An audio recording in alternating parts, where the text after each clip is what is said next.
And Lester Holt joins me now. And Lester, something a lot of us learned today. I had no idea that you lived in Alaska. This was a really personal journey for you.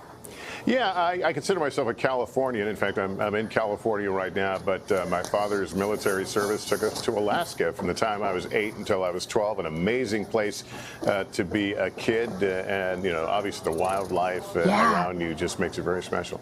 Very, very cool. In the piece we just watched, Brian, the climatologist there, said that climate change is an existential threat to the way of life in Alaska. How are things changing for folks who are living there now? Well, for one, it's warmer. We know that statistically that average temperatures have gone up about 3 degrees there. That's a higher rate than what we're seeing in other areas. But, of course, how that affects things. Like we mentioned that permafrost tunnel. When the permafrost begins to thaw, what you get is, in that one image you saw, a building that was beginning to collapse. Its foundation was beginning to give way. They're seeing that in roads. That's why the Army Corps of Engineers is involved in this research right now, because they have to deal with that future. And then, of course, the glaciers melting, as we pointed out, rising sea levels, and that impacts far beyond Alaska.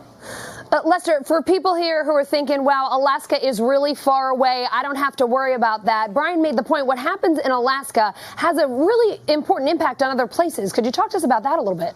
Yeah, I mean, back to the permafrost tunnel, is that it releases potentially greenhouse gases, and that, of course, you know, affects the entire planet.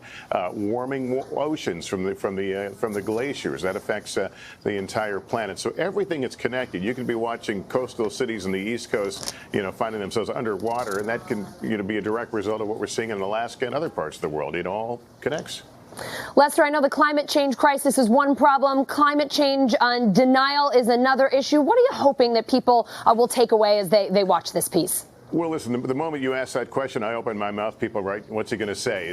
You know, it's a fact that we cover, and we deal with facts that the planet's getting warmer. We're seeing these changes. They are real. I know that leads to a political discussion, and that's where, you know, I'll leave it to others. But the effects are true. You hear it anecdotally. I was in Alaska a few days ago, and it's not normally this warm around here this time of year.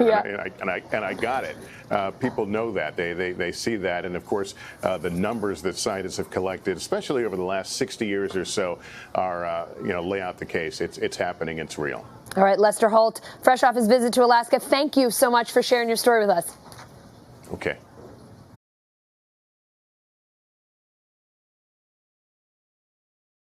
Hey, NBC News viewers, thanks for checking out our YouTube channel. Subscribe by clicking on that button down here, and click on any of the videos over here to watch the latest interviews, show highlights, and digital exclusives.